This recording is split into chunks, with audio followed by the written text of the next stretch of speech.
But of course we hate Galatasaray. Is one of the biggest derbies in the world, my opinion, and they're our biggest rival. The rivalry is so strong, even their friends who support Galatasaray become targets on derby day. Well, 10 years ago I had friends from my university and we were, you know, good friends. They were Galatasaray fans and I could see them perfectly because they would split the stadium into two halves. And I could just see them perfectly, my friends, and I lit, you know, one of those flares, and I threw it exactly on my friends, you know.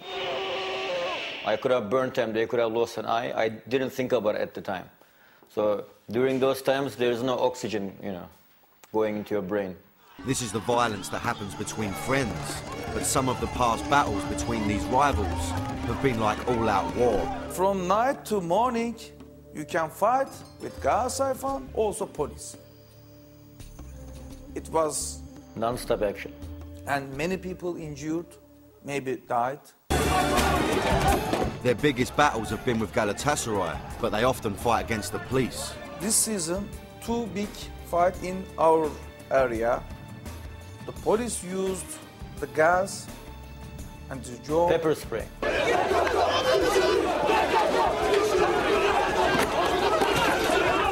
If you're gonna go to away game, then the police, yeah, 90% you might get a stick or pepper spray. We are very used to pepper spray now. Yeah. It's like breath mint now. Breath mints. I think I'll stick to polos. These guys seem to have no fear, so I asked them about the injuries they've got. Well, I have some injuries. Of course, you know, stones on the head. It's always a nice story here in Turkish terraces. In 2001, you know, against Samsunspor, it was our championship game, and people were throwing stones at us.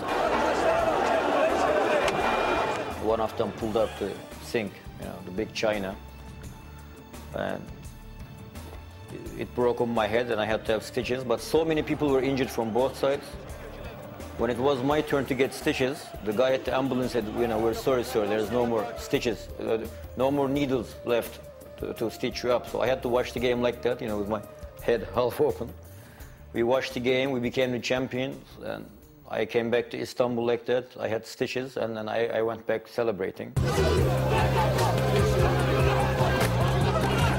Volkan was injured when he tried to confront the ex-Liverpool player Graham Souness, who used to be the manager of Galatasaray. In 1996, the two Souness came our stadium and He planted the flag. Souness had been insulted by Fenerbahce, so when Galatasaray beat Fenerbahce, Souness planted the Galatasaray flag in the centre of the pitch, which enraged the Fenerbahce fans. I tried to run the flag, but suddenly the big police dog beat me, man. Yeah, he beat you. Then after beat me, I shouted. I was angry. The police, and the 10 police came and shot me by job at the same time. Souness misjudged the passion of the fans and actually endangered his life. It was a very stupid thing to do. Yeah. And what was he thinking, really? You know, and he really, really had to run for his life. And with Souness, we want to see him anywhere, yeah, especially in Fenerbahce. Definitely, I want to see him again too. Because he made a big mistake. Souness left Galatasaray that season, but Fenerbahce fans wanted revenge for the flag planting incident. 2 years later, or 4 years later, one guy is a crazy guy in Fenerbahce, guys. We say Rambo. His nickname is Rambo. Rambo!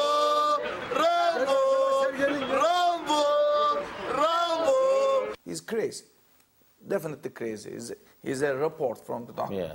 Allah belamı versin sana. Allah haricinde kimse gelse tutamaz beni. Rambo is a hero to the Fenerbahce fans. Like them, he found Souness's actions hard to take. So on the eve of their opening game of the season, he broke into Galatasaray's stadium.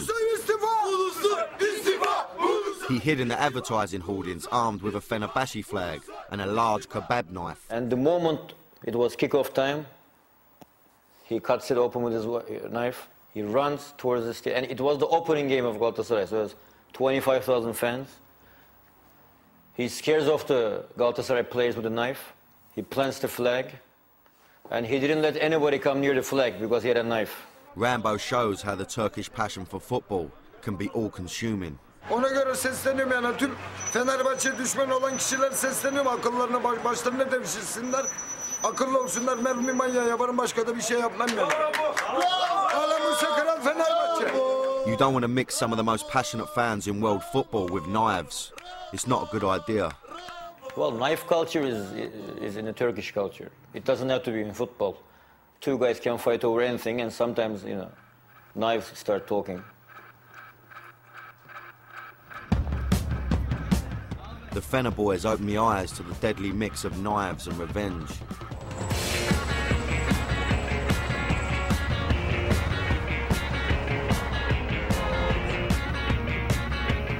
Most British teams and fans get a hostile reception when they come to Turkey.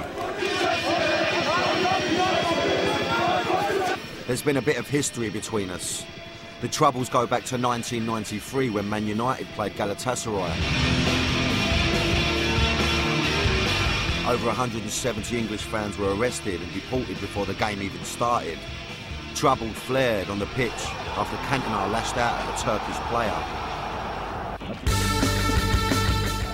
This is the Chelsea team welcome when they came to play Galatasaray in 1999.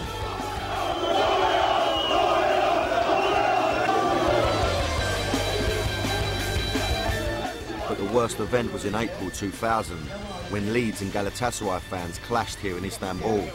This can be a dangerous place for English fans, and if you don't know the customs in Turkey, it could cost you your life.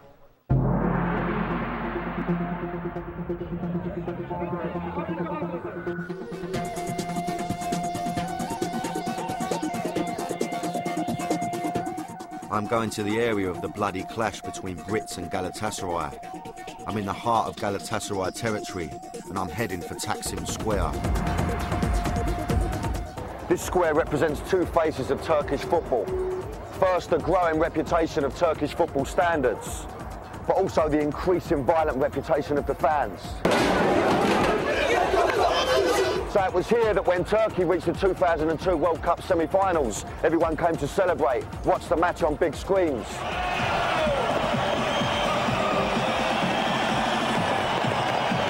It was also here two Leeds fans were stabbed to death in 2000.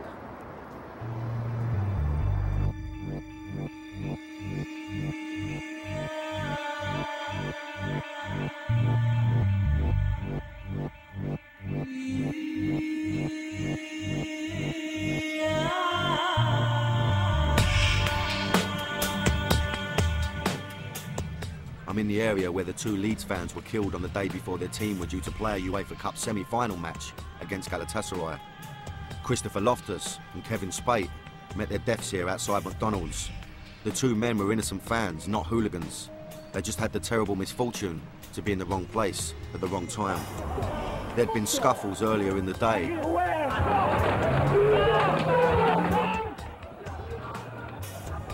Turks claimed that drunken Leeds fans were being rowdy and mooning passers-by.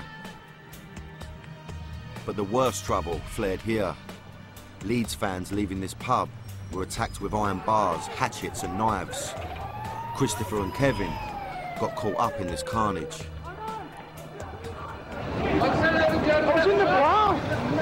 Christopher Loftus was stabbed in the heart and lay dying in the street.